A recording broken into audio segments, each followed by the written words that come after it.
What is going on, baseball fans? Welcome to episode 2 of season 2 of This Week in Baseball, presented by Diamond Digest. I am your host, Jordan Lazowski. I am joined by just two members this evening. Callie was having some technical difficulties right up to the end of the show, or the start of the show. We have Ethan Fisher and Jordan Miller. So two Jordans on the show tonight. Fellas, how we doing? Fantastic. Good. Living the dream. Week 2 of baseball is in the books. Some fun stuff for the White Sox, some baseball games for the Pirates.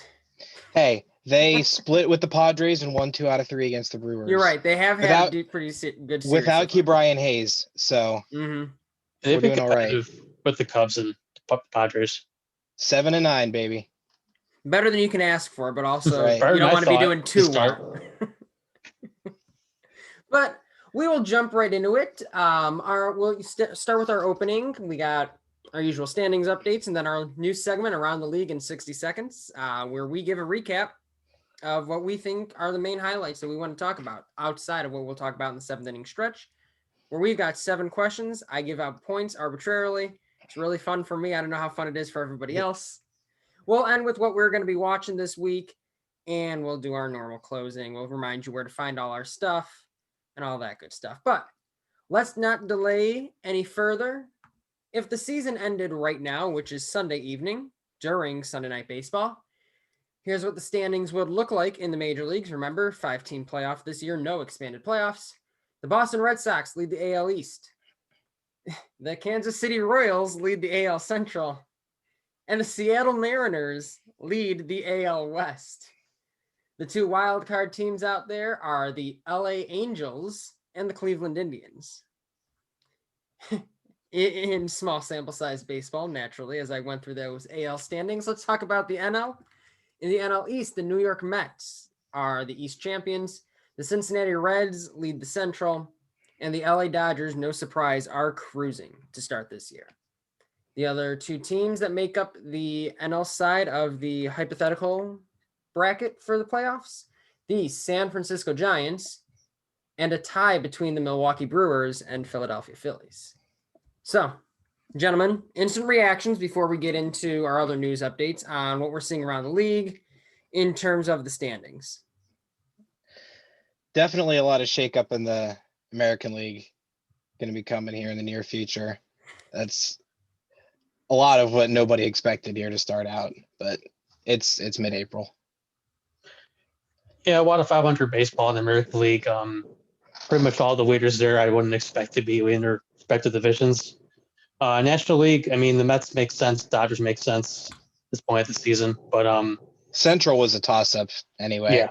So yeah, the American League will normalize itself out for sure. The American League is actually super interesting just because every single team, except the Yankees, is like between 6 and 10 wins. There's not a lot of disparity so far. Even the bottom of the teams are pretty on par with everything. The big shocker is really the New York Yankees. It's been reported that 5-10, worst record in the American League, first time since like the 60s. So there are things you're seeing that you're not going to see all year, and you're not going to see very often in general. Just helps itself to the whole small sample size argument that we're 16 games into the season. We can't get too much out of this, but we'll certainly try as we get to the 7th inning stretch. Before we get there, though, around the league in 60 seconds, you know the drill. This is actually new for both of you. You've got 60 seconds to recap all of the major events that happened in baseball this past week. Who wants to go first? I'll leave it open to you guys. I'll go. okay. All right, let's do it. The Bieber versus Giolito duel was really fun to watch. Both those guys were great. It lived up to the hype. Bieber was a more efficient one throughout the night, though. Giolito, he threw like the whole game, 9 strong innings, 11 strikeouts. Giolito threw 7. He was also really good too. Pitch count kind of got away from him at the end. And again, the extra inning rule had to spoil a great show done by both pitchers. Corbin Burns, he continues to dominate early in the year. He's up at 30 strikeouts already on the year with 3 starts. So he's been really fun to watch. Ronald Acuna has been probably the hottest hitter in baseball. Definitely a front runner to be National League MVP. 7 homers, batting average over 400, well over 1,000 OPS. Is off to a really hot start. That's what I got there for this week. Ethan, I what you got? highlighted a couple of in-game, highlights. JD Martinez on Monday had a 3-homer game. He was the 5th player to do that with 3 different teams. Adam Duvall had a 7 RBI game for the Marlins. Shane Bieber, he had 24 strikeouts this week, which is just absurd. He tied Nolan Ryan's record for strikeouts in the first 4 starts of a season. And obviously, we're going to get to these later, but the big highlights this week were Carlos Rodon no-hitter and the entire Dodgers-Padres series. But I know we're going to get to that in a little bit here. Yeah, this certainly was the week of the pitcher. We had a few things thrown in there between JD Martinez and Adam Duvall, but at the same time, pitching continues to dominate early on. Corbin Burns is an incredibly awesome story. Jacob Degrom continues to be Jacob Degrom. It continues to show why hitting in baseball continues to be so difficult. We talk about, this is a complete side tangent, but we talk about, listening to ESPN Sunday Night Baseball and some of the talk surrounding launch angles and all that fun stuff. The reality is it's really hard to hit a baseball, and it's really hard to go and do it 3 times in a row to drive in a run. And that's why you started seeing that shift towards, well, if I've got home run hitters, I'm going to tell them try and hit home runs, because one hit and 1 run is a lot more efficient than trying to string 3 hits together. As a White Sox fan, we've seen how difficult it is to hit with runners in scoring position right now. It's rather aggravating for a lot of teams. So it just continues the story of, pitchers are getting so good. And, we'll talk about this a little bit in 7th inning stretch, which we'll get to right after this. Baseball is starting to think about trying to do something about that. And we'll see how people feel about it. One other big thing to recap as we talk about, what was the start of this? What was this week like? There were reports about, I guess a toxic Mets culture in terms of their front office and the people they were employing, and it's a difficult subject to talk about. It's certainly not an unexpected one given what we had heard about the Mets front office, but it's an unfortunate one. And I think Ken Rosenthal and the people at The Athletic have done a great job, uncovering this story, bringing it to light. And if you haven't seen that story yet, again, it's a sensitive topic. It's a lot of workplace toxicity, but it's worth your read. As you look towards, what are things I missed this week? If you didn't read that, if you didn't take a look at that, it's not a fun topic, but it's one that needs to be read as we think about, what needs to be done to make baseball, both on the field and off the field, continue to be the great sport we know it all is. And it starts with those that are being employed. But that is with The Athletic. Please make sure to go and read that. Before we move into 7th inning stretch, Callie was supposed to be on this episode. She sent me her Around the League in 60 seconds, and I just took a look at it.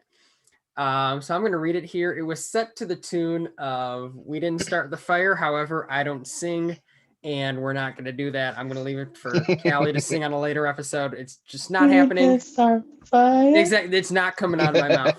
I'm sorry, it's not. It's like there are a few things in this world I won't do. Singing and dancing are 2 of them. It's okay, Jordan. But I will read Callie's Around the League in 60 seconds before we move on to 7th inning stretch. Here we go. Padres Dodgers had game of the year. Yankees fans shed many tears. Acuna and Contreras hit many nukes. The A's proved their start was just a fluke. Rodon threw a no-hitter. The Mets made Degrom very bitter. Hendricks gave up many dingers. The Twins and Angels showed COVID still lingers. This is fantastic. Had to go with the rhyming. That was this week in baseball. Mookie made a play that was pretty insane. That was this week in baseball. Try to steal the best, despite many a test. Would have been better if Kelly sang it. The rhyming was fantastic. Let me be honest, though.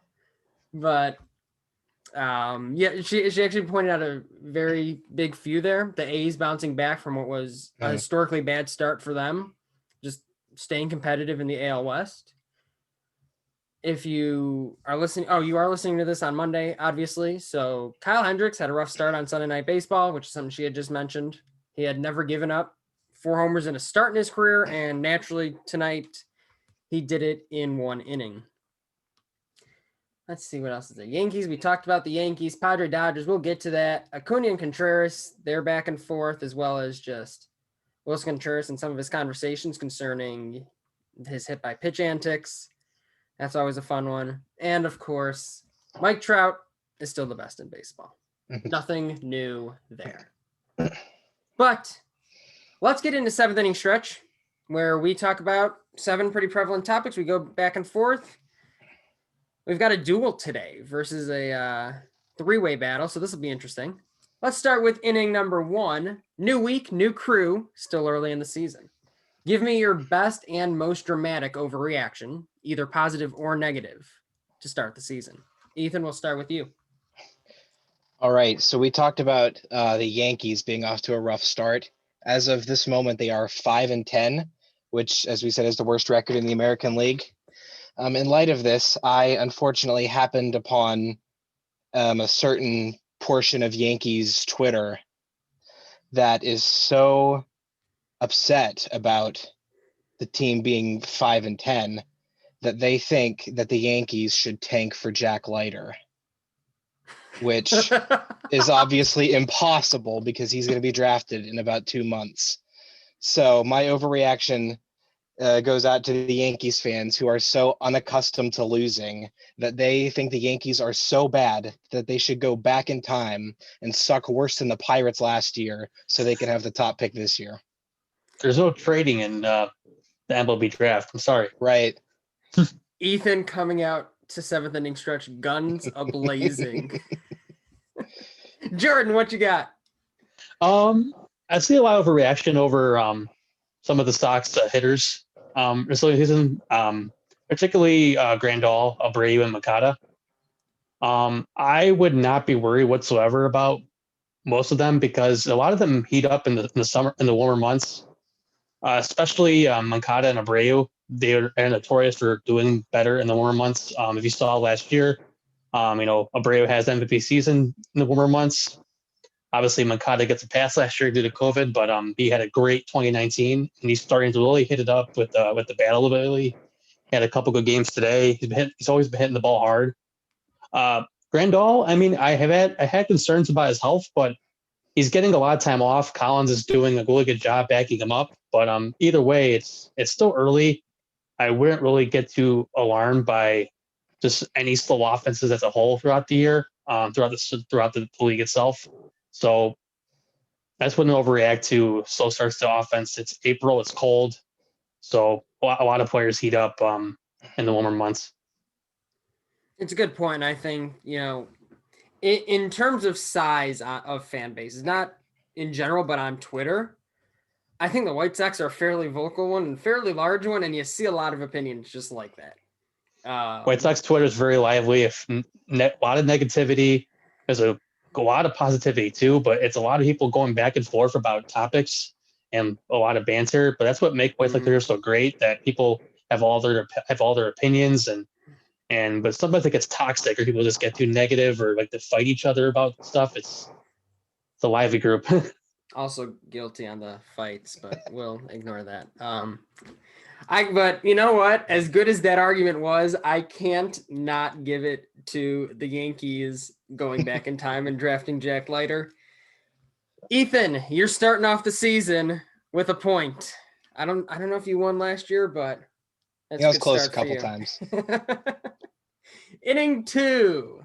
For the second week in a row, we have a no-hitter to talk about, as both of these fine gentlemen mentioned, as well as Kelly, who's not on the podcast. Carlos Rodon joined Joe Musgrove in throwing the second no-hitter of the 2021 season.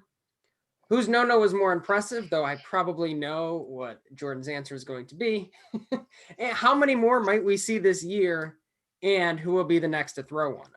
Everyone on the last episode got that prediction wrong. No one guessed Carlos Rodon. I don't blame them. You guys have a chance to set it right. We'll start with Ethan, who won last round. All right, so I know I have my back against the wall here with a couple White Sox guys on here, but Joe Musgrove's my boy. I loved him when he was in Pittsburgh.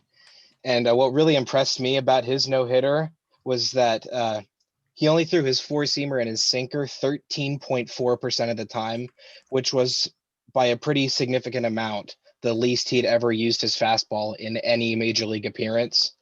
And we started to see last year when he was still in Pittsburgh, we saw how dominant his secondary stuff was. So I was really glad to see him, go out there using primarily his secondary stuff and ending up throwing a no-hitter. But to Carlos Rodon's credit, he was actually on perfect game watch because he didn't hit his batter until the ninth inning, and Musgrove was in like the fourth or fifth. So he was actually on perfect game watch. And I was really impressed with how he increased his velocity as the game went on. His 110th pitch of the game was the hardest pitch he's thrown in like 4.5 years, which is just insane to me. And I would be remiss if I didn't give credit to Jose Abreu for making the perfect game salvaging play by sacrificing both his ankles and his family jewels to preserve what was at the time a perfect game. To wrap up the question, we're on a pretty good pace with 2 no-hitters already. I'm going to say we matched 2012 when there were 7 no-hitters. Wow. I don't know if we'll get to 3 perfect games, but 7 no-hitters is doable. And it's always somebody you don't expect. Merrill Kelly of the Arizona Diamondbacks will be next. I like that guess so much better than all 3 last week, only because it is so out there. I love that guess. Jordan. I happen to be in attendance for Rodon's no-hitter, so I am a bit biased, but Ethan said it best. I mean, Rodon was, he was perfect through 9. I did a piece on this week as well too. It was very nice to see that, like, basically throughout the whole outing, his stuff was on point. His fastball increased from the start of the game till the end. His command was really good. His slider was unhittable. The cool thing about it is, though, like, you'd think there'd be like 30, 40,000 fans at the stadium. It was, 7,000, and it was lively throughout the whole time. As it got like to the 7th inning on, it started to get tense. But yeah, like a lot of what Ethan said, like, he threw his hardest pitch at the end of the game, around like 99 miles an hour.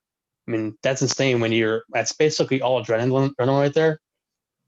To just have that velocity when that many pitches have piled up, and wasn't for Roberto Perez not getting out of the way, which it's arguably if he could or not. I mean, it was a misplaced slider. It's going to happen. And if you look at the replay, Brady clearly got the out too. That was also very close as well. And of course, the Indians still challenge it. It's a division rival. So, I mean, you can't fault them there. They're going to be competitive. I did happen to catch the end of Joe Musgrove's no-hitter. He was really good too.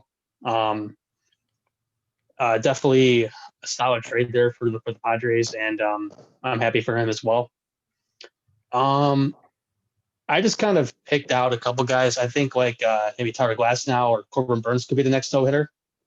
They've been really good start the year, just of what they bring to the table with their pitching repertoires and whatnot. I think they could definitely make a pretty good case for getting a no-hitter at some point.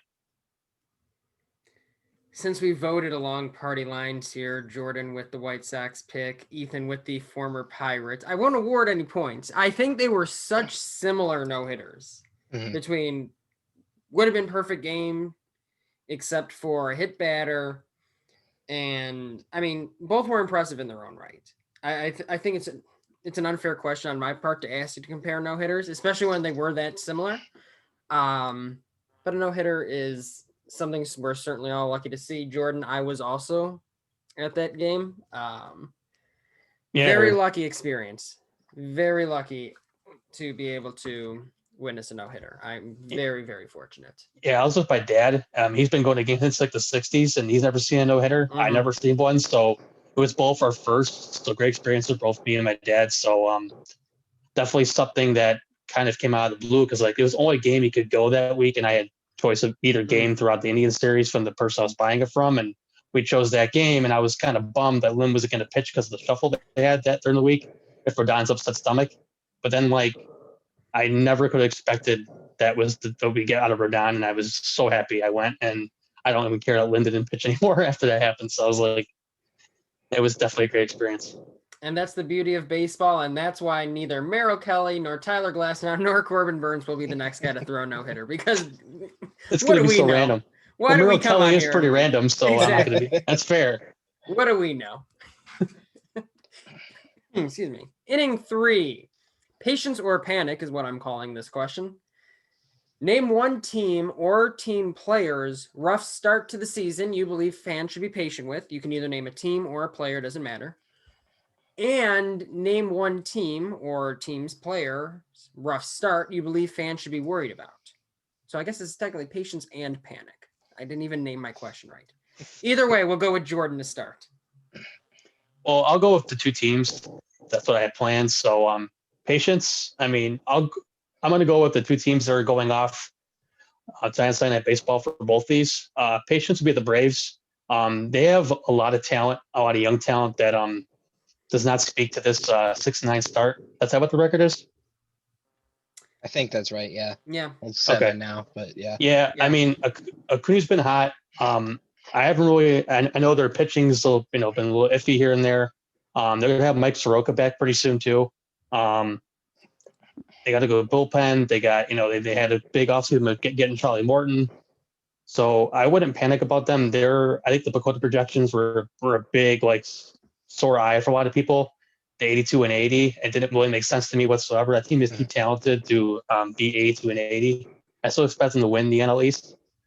The panic team to me is definitely the Chicago Cubs.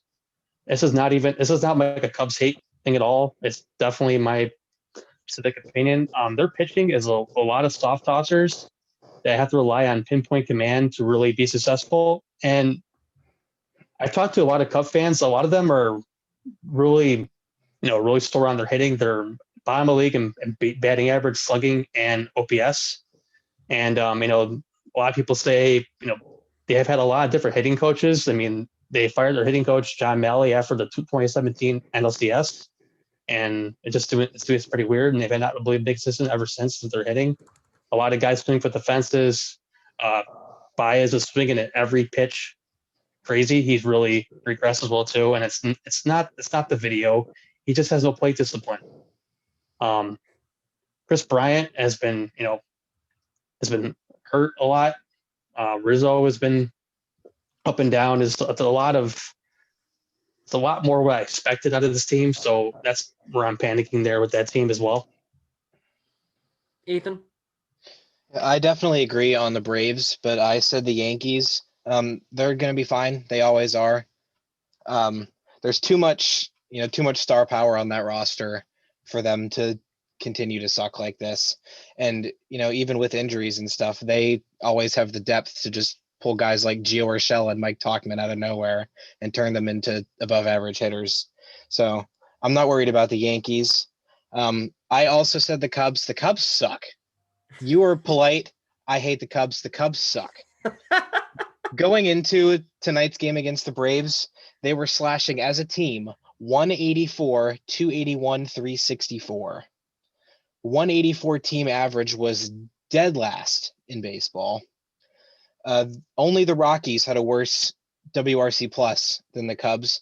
28.7 strikeout percentage is the highest in baseball. Only Chris Bryant and Wilson Contreras, and now Anthony Rizzo after 2 homers tonight. They're the only guys hitting at league average or better on the team. And those stats that are awful, that does include them scoring 13 runs on Saturday against the Braves. They suck.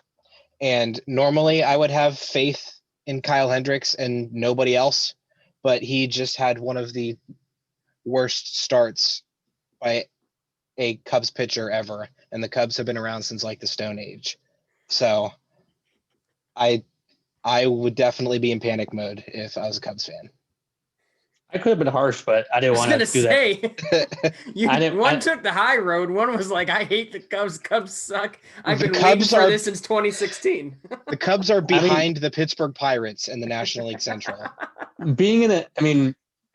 Ethan being a Pirates fan, I totally get it being, in the NL Central. So, Jordan could agree with me. We hate the Twins, Tigers, Indians, Royals. I hate the Cubs, but I'm not going to go on here bashing them because I just feel like I was fully honest here. I agree with Ethan Ethan's on like, the, oh well. I agree with Ethan on the Yankees thing, but the one thing I definitely not surprised is their pitching. I felt it was very feast or famine with them. So, Garrett Cole's going to lead that rotation. You have a lot of question marks below him. Montgomery and Devi are young. Tyone and Kluber have a lot to prove, a lot of injuries. I really didn't expect their pitch to be as great. So, doesn't surprise me too much, but they should have more than 5 wins. One team I'm going to call out to keep an eye on, the Toronto Blue Jays. They're in a similar vein where their offense is meant to carry them. And when you're looking at, early on, I like to at least glance at run differential just to see, hey, how are you holding up in these early games? How's your offense looking compared to your defense? At a +9 run differential, I think if you're looking to win a lot of ball games and your offense is only able to help compensate for your pitching early on by 9 or so runs over the course of 16 games, it concerns me at least a little bit. It's run differential is not the end all be all. Run differential is hardly a huge talking point. It's more so just something I'm glancing at as I'm thinking early on. And, only for scoring 66 runs, that's about league average right now in terms of runs scored, runs allowed. It's not looking great either. It's just like, is it panic? Maybe not, but it's something to really keep an eye on with these guys. It's a tough division to play in, especially if the Red Sox can continue to hit the way they have. The Tampa Bay Rays are going to be the Tampa Bay Rays. The New York Yankees will eventually be the New York Yankees. So maybe not panic. Team to keep an eye on. I'm going to give you both a point for that one, but Ethan, the complete evisceration right there was fantastic. Jordan, you're getting the point because I appreciate you taking the high road as a Sox fan. But in terms of me, I hate who's ever playing the Sox that day. So let's be clear on that one. That's fair. When Cubs are playing the Sox, I definitely get, a little biased there, and I will call it the Cubs. They suck. I do agree. I didn't want to be the typical Welcome to the Sox dark basher. side. I didn't want to be the typical Sox basher here, so I respect it. But I also respect coming on here and being like, listen, they suck, and there's no way around it. I talk a lot of Cubs hate when I can't do. I just didn't want to be the one to do it here. There's going to be a Ryan Rude listening to this podcast, so I'm very sure. So I didn't want him to get pissed off all of us. So oh God, poor one thing I wanted to pick at for the Blue Jays. They're playing at a weird park. Dunedin, Florida. They played in 2 parks the last couple of years. They're not used to playing. Yeah. They're missing Springer right now. He's not bad, is he? I don't think so. Nope. And their pitching outside of Ryu is very, right, not too good. But they have a lot of young hitters: Bo Bichette, Biggio, Guerrero. They got a lot of talent. That team. Simeon was a good pickup for them. So they're going to be competitive with the Rays. They will not get. I think the Yankees still win the division, but they're very competitive. But obviously, playing in 2 different home parks for 2 years in a row is gotta be a tough adjustment for them. Yeah. So I feel for them. It's certainly something to keep an eye on at the very least. Let's jump into inning 4. On Saturday, Jacob Degrom struck out 9 batters in a row in a game. He struck out 14 total in that game. And by doing so, striking out 9 batters in a row, he fell 1 strikeout short of Tom Seaver's 10 consecutive strikeout record in 1970. When it's all said and done for Degrom, where will he rank among the best pitchers of all time? We'll start with Ethan. I think it's too early to put Degrom in the GOAT discussion, especially for a starting pitcher who is so successful because he throws so hard. It's hard to tell how long he's going to be able to maintain that. And it also doesn't help that he got off to a late start. He made his debut a month before he turned 26. So he, was starting a little bit behind. He also doesn't really have much of a postseason pedigree either. I think the Mets have only made the playoffs once or twice in his career, and he only made one World Series start and he pitched poorly. So, I mean, I definitely think he's on a Hall of Fame track. He's probably going to end up in like the Kershaw, Verlander tier, especially, in relation to the era he's pitching in. But I don't like throwing the GOAT, term around too much. So I don't think he's there yet. Jordan? No, I would not put him in the GOATs here also. I mean, there's a lot of pitchers throughout baseball in history. Like, pitching was a big thing, early on in, during the dead ball era. A lot of great pitchers come out of that era. Nolan Ryan, I mean, Walter Johnson, Lefty Grove. I mean, that was the era there right there. For the most part, DeGrom's been dominant, and I do agree with Ethan. He hasn't much of that playoff career like Clayton Kershaw has, or hasn't had the experience there. A few of the Yankees pitchers also as well too. I would say DeGrom will be around that 10 to 15 range when it's all said and done. He's won back-to-back Cy Young. He's been Cy Young top 10 like 3 or 4 different times. He's still got years left. He's only in his early to mid 30s. I still think he can pitch for a good while and maybe get another Cy Young or 2 under his belt. The Mets did a lot this offseason, so he'll get those playoff experiences as well too, I believe. So he definitely has a lot of time to make up for it, but he's definitely going to be in that tier of Verlander, Kershaw, Greinke, for the most part. I agree.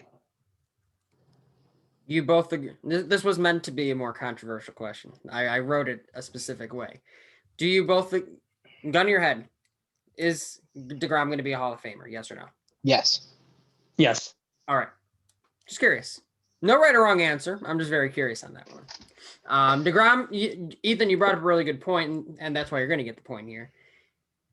DeGrom got off to a really late start. Only starting your track when you're 26 years old puts you behind the 8 ball in terms of racking up the numbers necessary to be considered the best of the best. But I do think he probably ends up a Hall of Famer all said and done. I'm curious to see how this era really rates in terms of Hall of Famers. That's a completely different discussion. But you look at guys, and this has really been the start of and the continuation of the era of wins don't necessarily matter.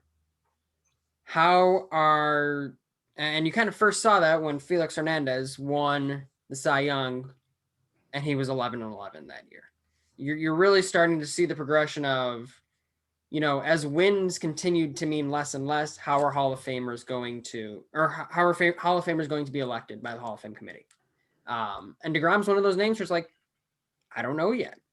A lot of the names we watch in baseball, Kershaw, Verlander, it's like, yes, but how are they going to determine it? It'll be really interesting to see when you talk about what's on plaques and what people are writing about, what they're going to point to. And I think DeGrom fits right into that in terms of, it's not going to be the wins. So what are they going to point to for him? So it's going to be really unfortunate. It's going to be unfortunate when DeGrom's at 60 or 65% of the Hall of Fame vote for 7 years because he didn't win ball games. Yep. That's going to be infuriating. It's going to happen. Yeah, that win-loss thing is a really weird outlier about his career. One pitcher I didn't bring up who has a very good historic playoff career was Bob Gibson. So and obviously that's the track record there. He's not going to be Bob Gibson, obviously, but he'll definitely be in the playoffs a little bit more now the Mets are competitive. So that's one pitcher I forgot to bring up, though, as far as playoff pitchers. Yeah, you almost wonder if the voters are going to want to see some sort of pedigree in terms of the playoffs. Yeah. While also at the same time, it's not also exactly recognizing it's not his fault. And Mike Trout has 3 postseason at-bats in his career. So it's like, how do you measure that? And this era especially is when it's going to be real interesting to look back in 20 years from now and really see how things came about. DeGrom and Trout have been dominant for what they've been given. It's just the fault of the teams they're on. I mean, the Mets' history has not been great. It looks a lot brighter now with Steve Cohen at the helm now. Trout hasn't had the pitching to help him out. He's got a great lineup, but I definitely underestimated that team, seeing how good they started out this year. They got a great manager now in Joe Madden. We'll see what Perry Manazian can do to help Trout get to the playoffs more often. I think both teams are on the right track, just doing some shakeups in their front office, and they're both young, and they'll definitely have a shot at making some playoff moments for them for sure. I agree. I think this will be the start of seeing, can we get some of those names who we consider probably Hall of Famers get that playoff pedigree that so many voters want to see. For sure. Inning 5, fact or fiction. Dodgers Padres is the best rivalry competition wise in the sport right now. Nothing's going to beat Yankees Red Sox, of course, in terms of historical rivalries. Competition wise, fact or fiction. We'll start with Ethan. It's absolutely a fact. I can't remember the last time that a 3-game series in the middle of April had such an October-like atmosphere to it. And all 3 games were really good games. On Friday, that was when Tatis returned, which seemed like an impossibility not that long ago. He homered off Walker Buehler when he came back. There were like 5 or 6 lead changes in that game. The benches cleared. Relief pitcher was hit against a position player and hit a sacrifice fly to a pitcher playing in the outfield. And that was just a crazy game. On Saturday was the pitcher's duel between Kershaw and Darvish. That was a really good matchup there. There was a half bench clearing in that game after the old catcher's interference thing, and then the Mookie Betts diving catch to save the game. And then on Sunday was Trevor Bauer and Blake Snell, another really good matchup. The Padres came back to win against the Dodgers bullpen. All of that just happened in 3 games. There's like 16 more, I think, against the 2 teams. Yep. And it starts on Thursday. 4-game series starting on Thursday in Los Angeles. So we're going to get some more very soon. Jordan. I'm also going to say fact. I'll start with the Padres. They get a very stacked team. I mean, Machado, we go back to that 2019 year when the Sox tried to get him. We all wanted him when it came clear who that was their target. He's been, he had a slow start in 2019, but he picked it up. Tatis is one of the most exciting players in the league. I still think he's overrated and not deserve the contract he was given. He's still very young. He's not played, full season yet. And this shoulder thing is definitely going to be an issue. I think it's going to be an issue for him for a little bit. He's had it for his whole career. I think the Padres are being a little bit too not enough cautions on this injury. It seems like he's going to have off-season surgery. But I totally get why they're doing it. They pay him a lot of money. If he's good to go, they just got to be careful. I'm giving days off. They got a lot of depth. They got Hendricks and Profar, Kim, and then Cronenworth, who could play that position. But yeah, the team stacked. They did a lot. They did a lot with their pitching in the offseason. Musgrove, Darvish, Snell. They really thrived at having a lot of young talent to trade to have a great offseason like they did. The Dodgers already had a good team going into the year. They forked up the money to retain Turner and get Bauer late. They just basically put the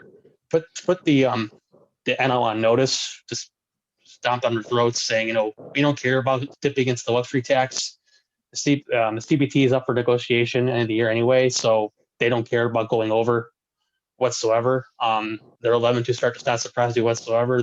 They were the best team going in. They're even more the best team now of what they did in the offseason.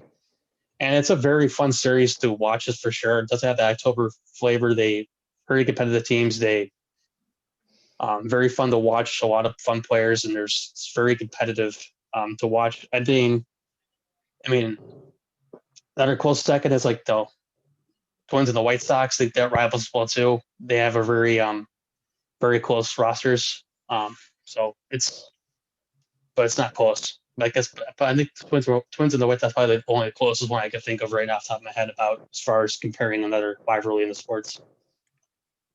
Yeah, I don't think anything right now compares Dodgers Padres. I think for me to sit up till 1 a.m. watching a West Coast ball game, like this is a completely separate topic now, but this is why West Coast games need to start earlier, because some of the best games right now are being played out on the West Coast. And I don't want to fall like last night. I fell asleep before the game ended. I was sitting in bed watching the game, fell asleep, woke up. I'm like, what happened? It's like, it's those frustrations where it's like, I need you to start these games like an hour or so earlier. Like that's just my big beef with West Coast time. But the first week of White Sox baseball, I didn't sleep in my own bed for a week. Starting against the Angels, the season was rough. Starting at the Angels and Mariners, I mean, yeah, we had one day game in the middle of our Mariners series, but I did not sleep in my same bed for a week. It was rough. So staying up for those games. Yeah, I do not like the West Coast trips at all. We don't even play good West Coast, so I don't even like them whatsoever. So, but yeah, I am not a fan of West Coast time. But anyway, I'm a Central Time Zone guy. It's fine. Same. Inning 6 this week, Major League Baseball and the Atlantic League announced 2 major changes. These are 2 changes that we had kind of teased early on in our episode here. The first is that they're going to move the mound back a foot. So it'll be 61 feet 6 inches. And the second rule is what they're calling a double hook.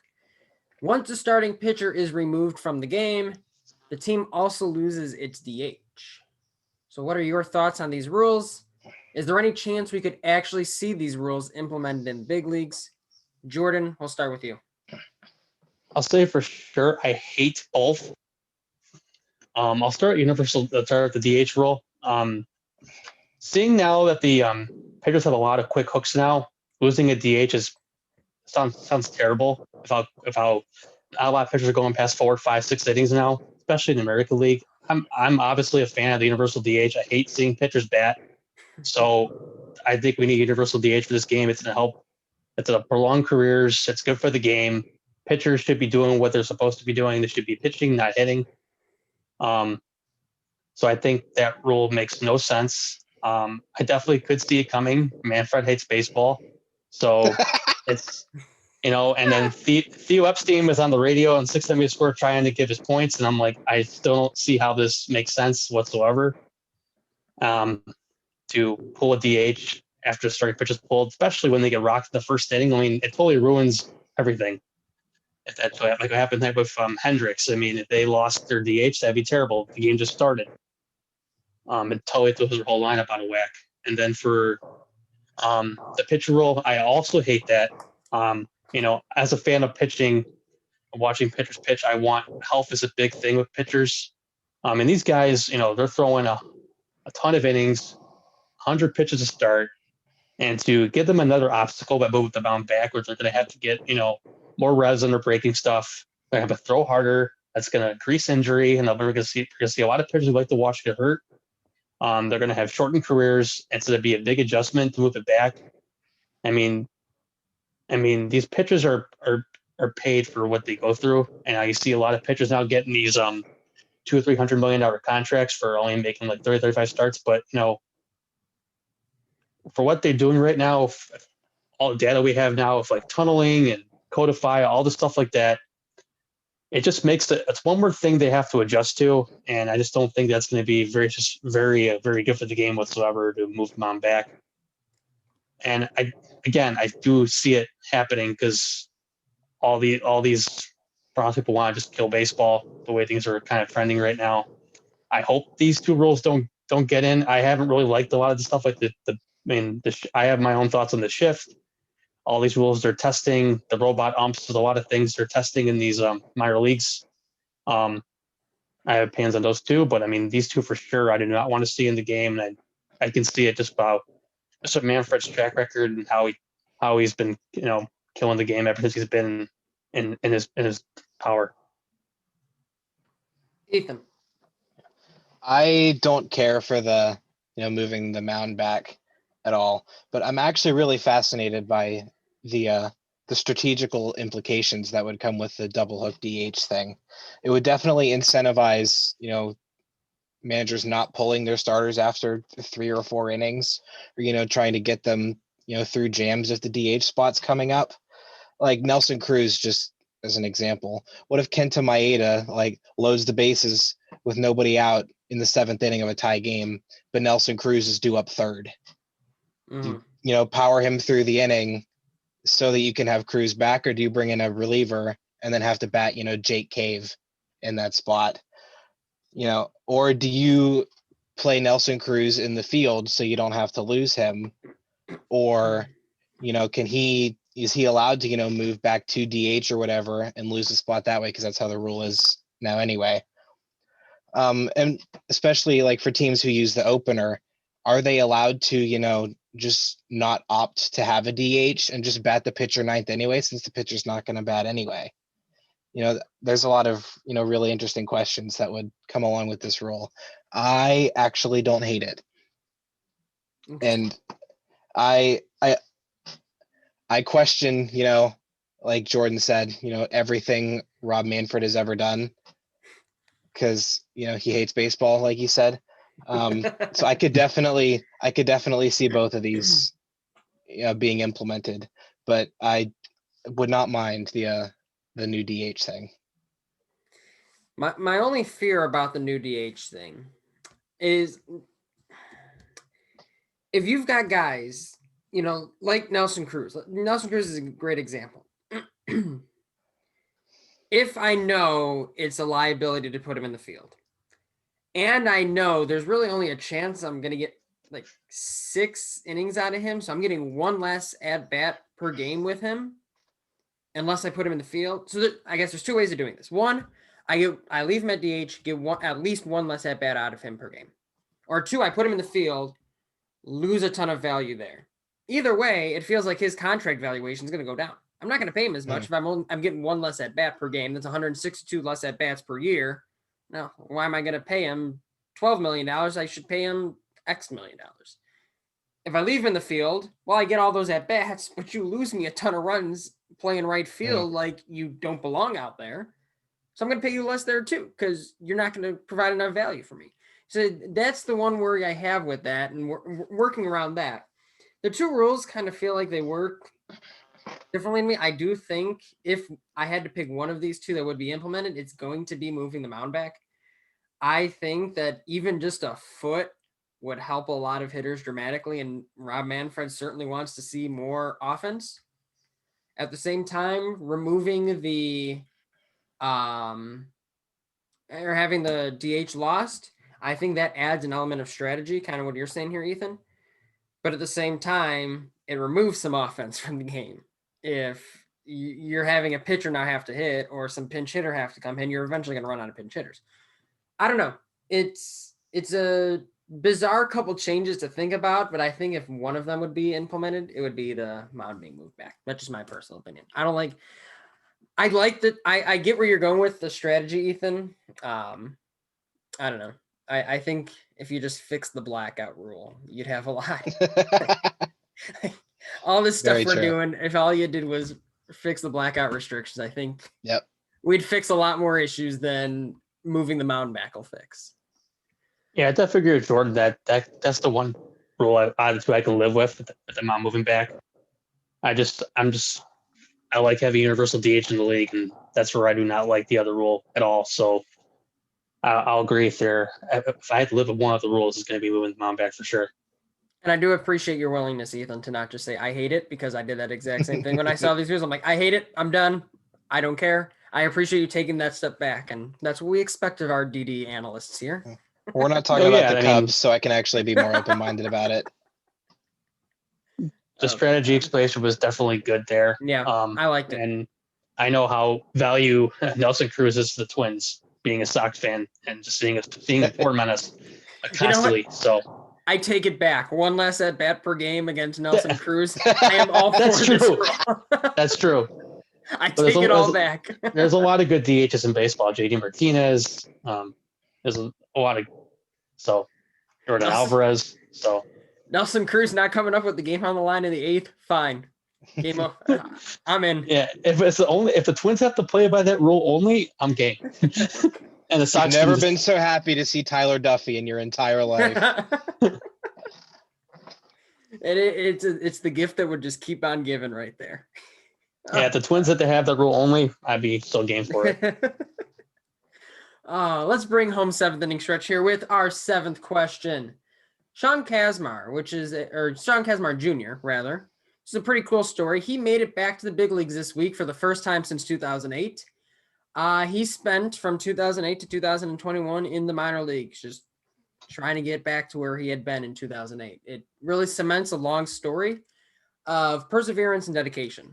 So, very non-structure related to Sean Kasmar at all.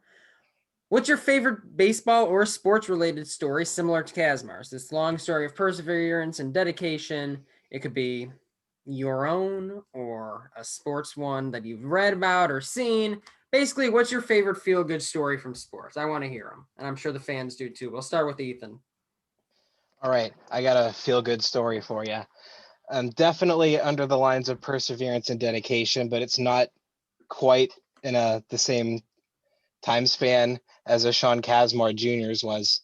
There's a player currently in baseball who was a first-round pick a number of years ago, and he got rushed to the major leagues and struggled really bad, and then ended up, getting thrown around a bunch of really bad teams, and now he's starting to finally get it together. Carson Fulmer of the Cincinnati Reds. I thought that's where you were going. That is exactly where I'm going. Carson Fulmer has only given up 1 run in 9 appearances, 9 2/3 innings, 1 run, 2 walks, 9 strikeouts. Carson Fulmer is here.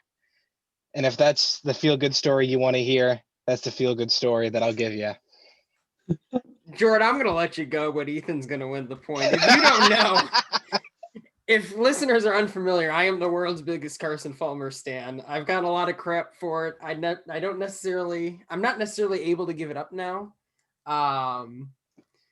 Yeah, that I heard you making that story. I'm like, is he actually going with the Carson Fulmer story? I actually was not going to guess that.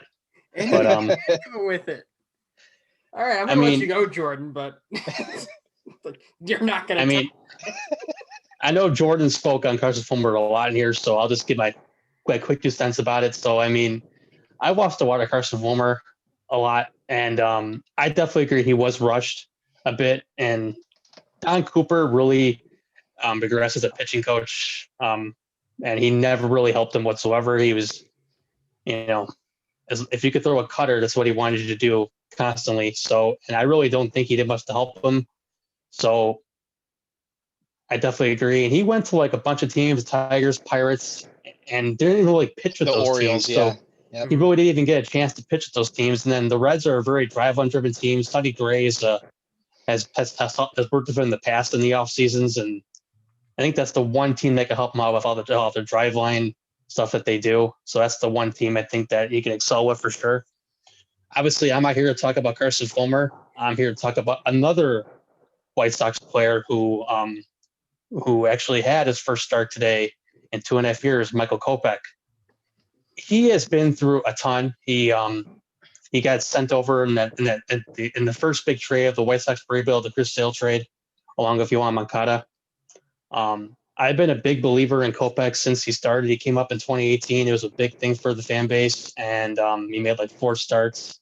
And then his velocity dipped against the Tigers, and then we all knew that story of when Tommy John surgery was inevitable for him. I remember when it happened, I was very upset. I was like in utter shock when I heard the news. I just couldn't deal with 2019 not getting to see him pitch. And you see how his Instagram, he was just climbing mountains, and it was very sad. He talked about like his struggles with depression and just getting through that strenuous TJ. And he's had issues in the past, with just a lot of struggles growing up. He's also like, he's kind of put himself in limelight with like, the girls he's dated. He's had his first Bishop was like a model, and then like his current one was kind of like iffy now when they had a kid, and there was all these divorce rumors and whatnot.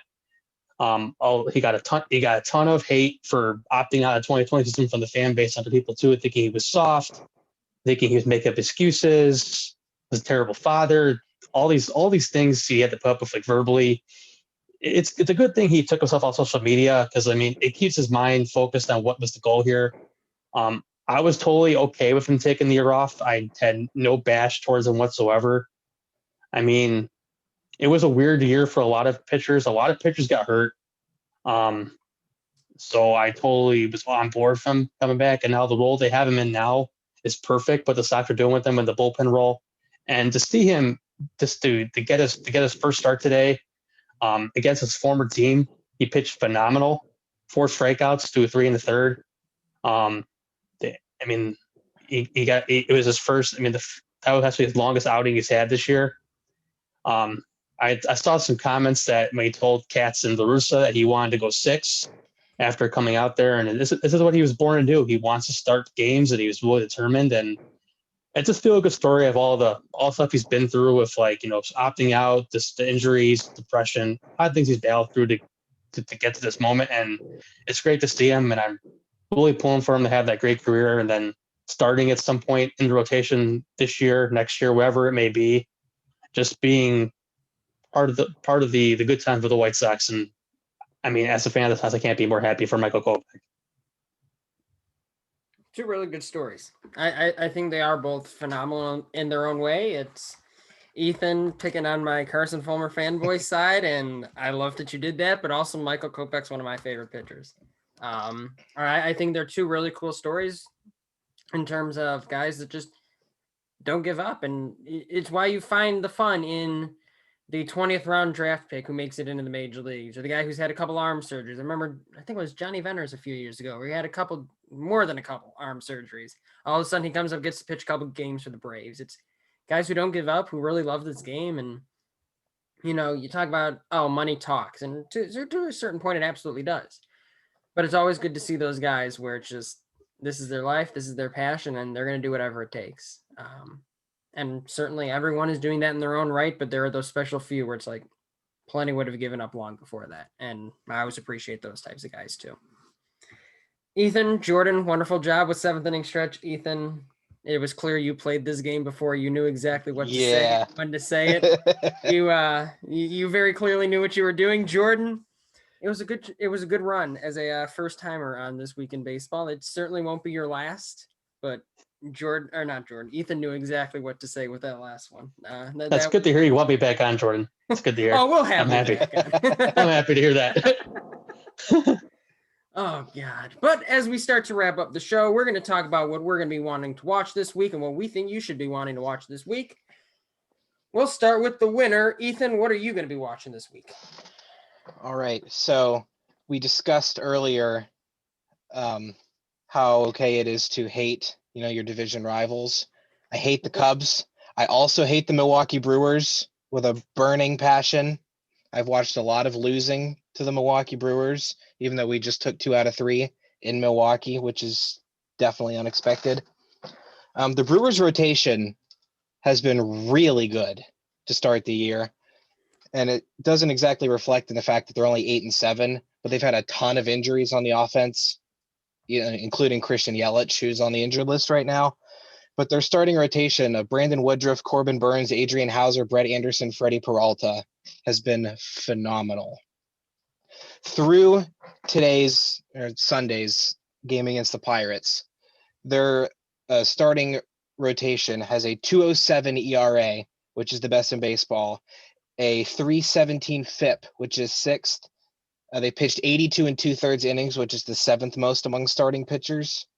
29% strikeout rate is 4th best. A 7.3% walk rate is 11th best, and a .88 WHIP is tied for 1st.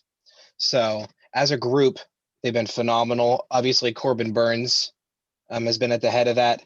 I actually have an article coming in the coming days about how good he's been to start the year, what kind of changes he's made, both from 19 to 20 and from last year to this year, and how his start to this season has, almost mirrored what Shane Bieber did to start last year. And obviously he kept it up for the entire season.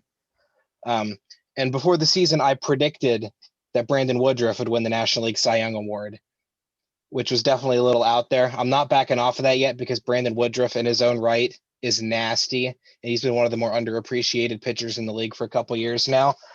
It's definitely a 2-headed monster at the top, but all 5 of them have definitely been pulling weight.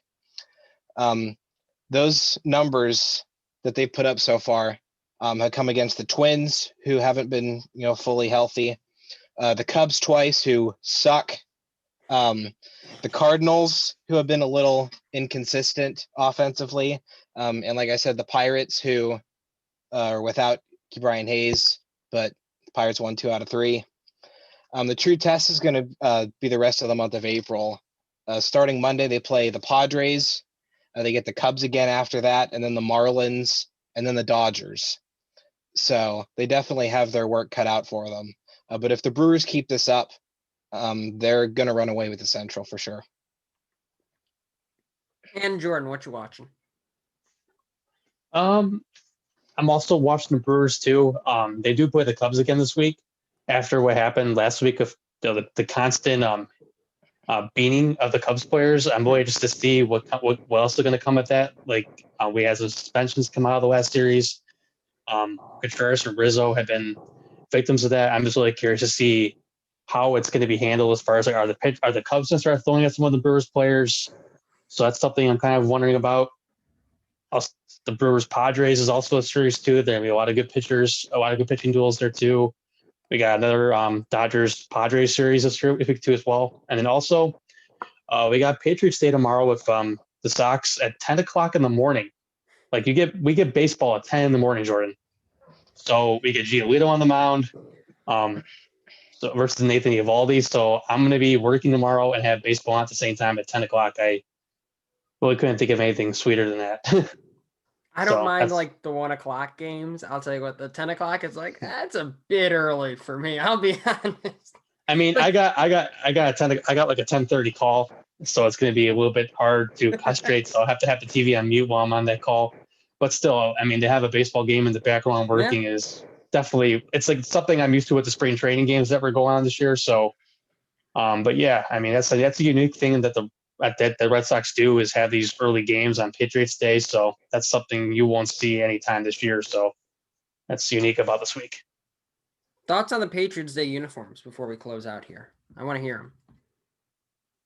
The Red Sox uniforms? Yeah, those bright yellow ones. I actually like them. I think they're actually so really cool. So do I.